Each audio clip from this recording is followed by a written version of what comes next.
Disclaimer: I doesn't claim any of the arts. All the picture shown belongs to the respective artist and company. If you are original owner and want me to remove the video, I will do it immediately. Just send me an email to inform me. And if you liked my content, please subscribe to the channel. Chapter begins, and we see Rachel found herself at the location where Joseph's father had met his demise. While on the phone, she informed the director about a situation involving a problem codenamed Sean, who had resorted to using brute force. As she gazed at the pile of bodies, she conveyed this information to a priest. The priest stood up, placing a hand on his desk in disbelief that Sean would resort to such violence. Rachel stepped over a guard who had barely survived and explained that she had tracked Sean to this spot, only to find he had already departed. Additionally, many severely injured adult men were present at the scene. Even if it was Sean, this level of destruction should have been impossible due to the three absolute principles. Crouching down, she examined one of the bodies and muttered in confusion that nothing like this had ever occurred in the history of Dead Mansion. The director anxiously gnawed at his fingers as he grasped the seriousness of the situation linked to the three absolute principles. He opened a cupboard containing records of the good children.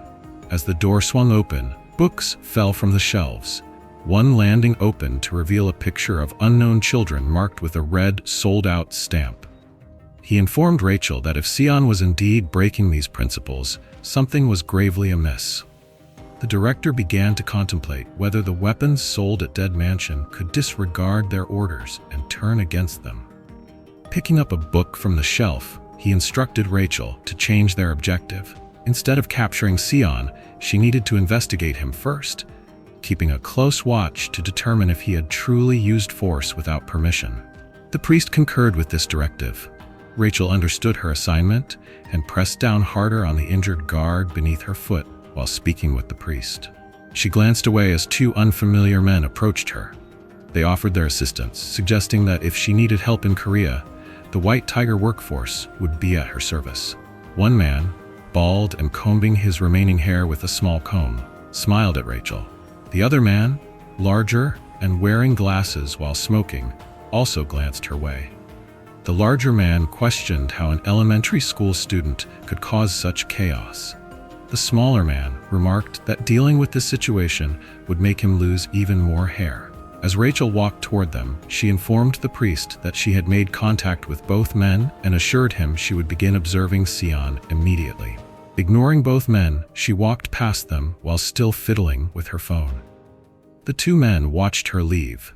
The burly man noted that Rachel's black suit seemed inappropriate for a nun, while the bald man pointed out that Rachel was Russian and more open-minded like his wife. The following day, Rachel arrived at C's school disguised after completing her preliminary investigation. She discovered that Sean was enrolled there and that his supposed parents were actually fictitious identities. As she walked through the school, she casually waved at a passing student. Her curiosity about Sean was piqued. She was eager to learn everything about him and smiled to herself as she gently touched her lips with her fingers. Thrilled by how much he had changed over the years, Rachel reminisced about their past. Sean had been exceptional among all the children she'd trained, mastering every weapon with remarkable skill. Peering through a classroom window, she saw Sean slouched in a chair with a smug grin as he chatted with classmates about Joseph. Suddenly, he clasped his hands in mock prayer and began imitating Joseph's pleas for mercy. Rachel's eyes widened in surprise as she questioned whether this arrogant blonde boy was truly the Sean she once knew. The other boys watched with growing disappointment as Sean continued boasting and dismissing Joseph's strength. Suddenly, an irritated boy behind him stood up and complained that Sean was being too noisy and disturbing his rest. Seon's jaw tightened as he turned to face the annoyed boy. Both boys rose to their feet. Rachel observed from outside with astonishment as they locked eyes. Was this a battle for hierarchy reminiscent of past fights at Dead Mansion? Those struggles had been about establishing dominance and strength. She found it amusing how Seon always tried to challenge her back then. Whenever he fought his peers, he emerged victorious. However, as soon as this fight began, the larger boy delivered a single blow that knocked Seon down to the ground in defeat. It was clear who was strongest.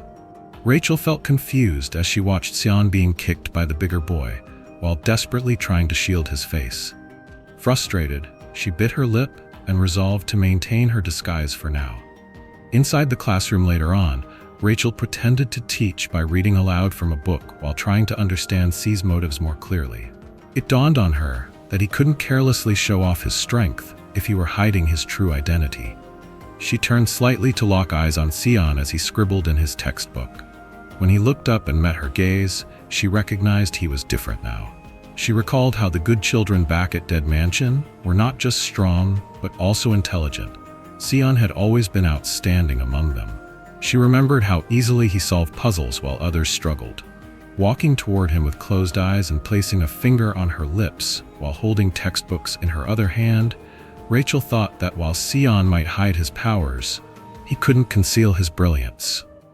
Opening her eyes and smiling softly, she realized he should at least try hiding his intelligence if he wanted to blend in during class. When Rachel glanced at his notebook, she noticed childlike drawings of stick figures depicting when he hit Joseph with a fire extinguisher, accompanied by words stating, "This is when it gets rough." Dumbfounded by what she saw in Seon's work, he held 2 pencils between his fingers while focusing intently on drawing. She exclaimed sharply at him for disrupting class by striking him on the head with both textbooks. After class ended, Rachel retreated to the staff bathroom, where she sat on the toilet with arms resting on her knees and face buried in hands. She struggled to comprehend what had become of Seon. In frustration, she removed her disguise and looked up blankly. It was hard for her to accept that her beloved Seon had transformed into such an ordinary child. Hugging her knees tightly while chewing on her thumb reflected on how odd everything felt, despite his familiar appearance. There wasn't even a trace of elegance left in him anymore. With eyes closed and hands pressed against her head in frustration over recalling Seon's drawing from class, she questioned whether it could all be coincidence, refusing to believe that this immature child could be Seon. Standing up resolutely with determination etched across her face, Rachel announced a change of plans. This was no longer just about protecting 3 absolute principles. She pulled her hair into a tight ponytail before leaving the bathroom, transforming herself into a high school girl, sporting long brown hair and glasses. Rachel was determined now more than ever to uncover whether this child truly was the cherished Seon. Seon paused at a traffic light, gripping his bag strap with one hand, while rubbing where Rachel struck him earlier in class, grumbling about lingering pain from teachers usually not hitting so hard. Meanwhile, concealed within disguise just feet away, Rachel watched him intently, unaware of her presence as he pondered over severity of teachers' strike. Suddenly, a woman called out to him. Turning slightly, their eyes met. It was Yunho's mother, carrying 2 grocery bags, looking bright-eyed and cheerful upon seeing him, asking if he could help carry them over. At ease now, walking toward her, extending hands for assistance. Rachel observed closely, noting change in demeanor as he helped carry those bags. Yunho's mother invited him for tea bouquet, which made Rachel puzzled by newcomer's identity, along with sudden shift in Seon's behavior. Seon laughed, accepting invitation, eagerly devouring food prepared by Yunho's mother, who advised him gently eat more slowly while cooking rice. Meanwhile, sitting beside them, staring blankly at skewered meat held tightly within hand, Rachel recalled Joseph mentioning Yunho's mother being connected somehow, since Joseph put her son into coma previously, shifting gaze back towards Seon, now eating slowly without understanding connection between them, both growing increasingly disgusted by sight of him. The longer Rachel observed, the more irritation grew as she grappled with whether or not Seon could truly be who he remembered, despite having an identical face. He took a bite from the skewered meat, letting out a scream that caused both Seon and the elderly woman to turn alarmed in her direction, red-faced, sticking their tongues out and waving their hands, claiming the meat was too spicy and asking for water instead. Still eating the meat with a fork, Seon cast a curious glance towards Rachel while the old woman closed her eyes and handed her a bottle, remarking that she couldn't handle spicy food. Rachel, still sticking her tongue out and sweating, accepted the bottle gratefully while Seon continued eating the spicy food, closely observing the exchange between them. He reflected discomfort over the fiery dishes, wondering how anyone could enjoy such torture, believing that those who ate them must be crazy. Bringing her hand to her mouth in contemplation, Rachel mused that Koreans must have a high tolerance for spice. She thought fiery food should be considered poison or an assassination attempt. Grinning knowingly, Sean teased her to eat slower, poking fun at her clumsiness. This struck a nerve, visibly irritating Rachel, whose veins bulged as she silently vowed to make him pay. Recalling the first time Sean tried spicy food, she remembered holding her hand in concern while watching his reaction mirror her own inability to handle heat. She thought he must be struggling, but was still there after quenching his discomfort. Glancing back again, she noted his fists clenched and shaking visibly, while the old woman beamed and asked how he liked the food.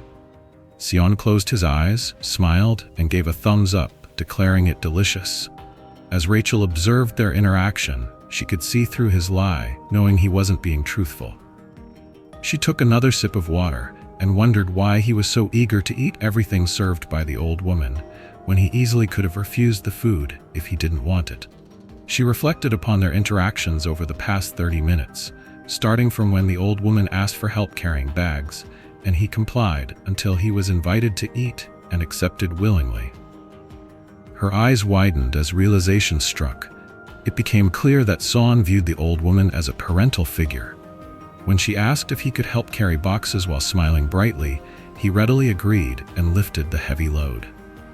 Watching their interaction made Rachel realize that Sean followed every request without hesitation. His adherence to 3 principles of obedience was surprising even for him. Observing this implausibility of acting obediently without command led her to conclude that someone must have instructed him. Targeting bamboo construction was most likely the old woman, according to Dead Mansion's first principle. Parental words are absolute. This explained why he regarded the old woman as a parental figure and why he complied with her commands. With realization, everything fell into place. Handing the old woman money for food and said she needed a moment to find change. Turning back, she seized the moment to test her theory, swiftly hurling a sharp stick towards the woman. However, Sean was quicker, raising his fork to intercept the stick and preventing it from reaching the old woman. Leaping off his stool behind her, Sean used his right hand to steady himself while his left hand lunged forward with the fork towards Rachel. He couldn't help but let a wicked smile widen across his face, his cheeks flushing red as he edged closer to her mouth. The stool toppled over, startling the old woman, who spun around only to find that both had notably disappeared without taking their change. Dead Mansion's third principle states that if a parent's safety is threatened, one must disregard principles to resolve the situation. Smiling and gripping a wooden skewer, Rachel prepared to jab it directly at Sean, locking eyes with him as she aimed for a stab. But a quick drop of his left shoulder caused her to miss the mark, resulting in a scratch on his cheek instead. Reacting swiftly, he attempted a punch, but raised his arm just in time to block it. Sean and Rachel clashed head-on, locking fierce stares. C seized his wrist, halting the attack, and demanding to know how long he had been planning to keep following her around. As her eyes widened, a dark smile spread across Sean's face as he realized that this was indeed the real Rachel. He cherished the thrill of seeing her again after such a long time apart. And with that, this chapter ends. Thank you for watching this video until the end. Support this channel by liking this video and subscribing the channel. And if you want me to recap another manhwa or manga, write its name on comment section. And if want to know what happened in previous chapter, you can watch them in this YouTube channel.